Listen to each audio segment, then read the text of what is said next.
வணக்கம். உங்ககிட்ட இருக்கிற சொத்தையும் தங்கத்திலயும் ஒரு மறைக்கப்பட்ட சக்தி இருக்கு. அதை எப்படி வெளிக்கொண்டு வரதுன்னு தான் நாம இன்னைக்கு பார்க்க போறோம். வாங்க ஆரம்பிக்கலாம். இந்த கேள்வியை கொஞ்சம் யோசிச்சு பாருங்களேன். உங்ககிட்ட சொத்து இருக்கலாம், தங்கம் இருக்கலாம். ஆனா அந்த செல்வம் உண்மையிலே உங்களுக்காக வேலை செய்யுதா இல்ல சும்மா முடங்கி கிடக்கா? நம்ம நாட்டுல இது ஒரு பெரிய பாரம்பரியங்க. நம்ம முன்னோர்கள் கிட்ட இருந்து ஒரு சொத்தோ தங்கமோ நமக்கு வரும்போது அது ஒரு விதமான பாதுகாப்பையும் ஆறுதலையும் கொடுக்குது. இது வெறும் முதலீடு மட்டும் இல்ல, நம்மளோட உணர்வுகளோட சம்பந்தப்பட்ட ஒரு விஷயம். ஆனா அந்த ஆறுதலுக்கு பின்னாடி சில மறைக்கப்பட்ட செலவுகளும் சிக்கல்களும் இருக்கு.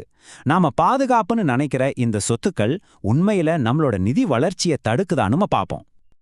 இந்த மாதிரி சொத்துக்களை வச்சிருக்கிறதுல சில பெரிய சவால்கள் இருக்கு. முதல்ல, ஒரு அவசர தேவைக்கு இதை உடனே பணமாக்க முடியாது. அடுத்து, உங்க செல்வம் முழுவதும் ஒரே இடத்துல குவிஞ்சிருந்தா அது ரொம்ப ரிஸ்க்.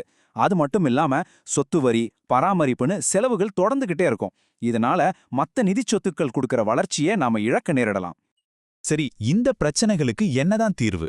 உங்க சொத்துக்களை விற்காமலேயே அதோட மதிப்பை எப்படி பயன்படுத்துறது?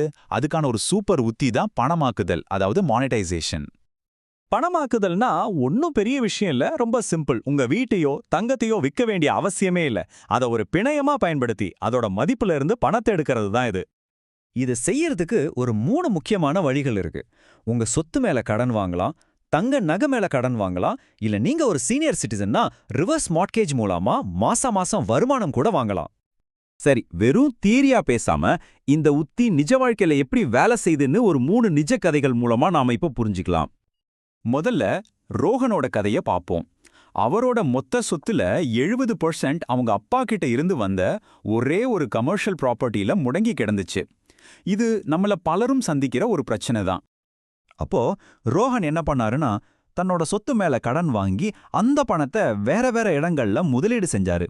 இப்ப பாருங்க, அவரோட போர்ட்ஃபோலியோ எவ்வளவு சமநிலையா, டைவர்சிஃபைடா மாறியிருக்கு. ஒரே சொத்தை நம்பியிருந்த நிலைமை இப்ப இல்ல. இதுதாங்க இந்த உத்தியோட முக்கியமான பகுதி. ரோஹன் 50 லட்சம் ரூபாய 9% வட்டிக்கு கடனா வாங்கினாரு. ஆனா அதை முதலீடு செஞ்சது மூலமா அவருக்கு வருஷத்துக்கு 13% வருமானம் கிடைச்சது. அதாவது கட்டுற வட்டியை விட 4% அதிகமா சம்பாதிச்சாரு. இதுக்கு பேர்லாம் பாசிட்டிவ் ஆர்பிட்ரேஜ். இதோட விளைவு என்ன தெரியுமா? அந்த 10 லட்சம் ரூபாய் முதலீடு 10 வருஷத்துல கிட்டத்தட்ட 1.68 கோடி ரூபாயா வளர்ந்திருக்கும். இதுதான் பணமாக்குதலோட சக்தி. வட்டி கட்டினது போக அவருக்கு கிடைச்ச ஒரு மிகப்பெரிய வளர்ச்சி இது. அடுத்ததா பிரியாவோட கதைய பாப்போம். இவங்க குடும்பத்தோட மொத்த சொத்துல 60% தங்க நகைகளாவே இருந்துச்சு.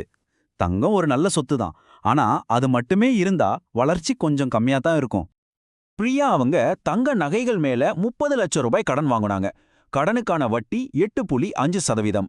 ஆனா அவங்க அந்த பணத்தை முதலீடு செஞ்சு 12% வருமானம் ஈட்டுனாங்க. இங்கேயும் பாருங்க, கடனை விட 3.5% அதிக வருமானம்.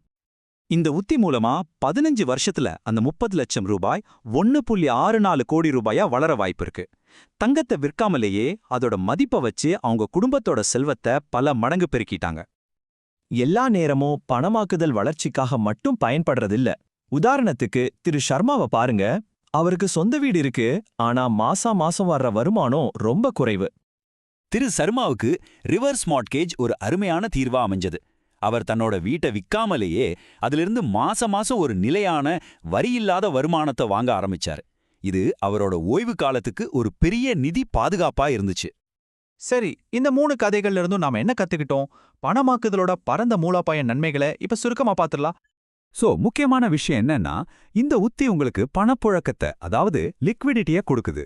உங்க முதலீடுகளை பல்வகைப்படுத்தி ரிஸ்க குறைக்குது. சந்தை நிலவரத்துக்கு ஏத்த மாதிரி உங்க திட்டங்களை மாத்திக்கிற நிகழ்வுத்தன்மையை கொடுக்குது.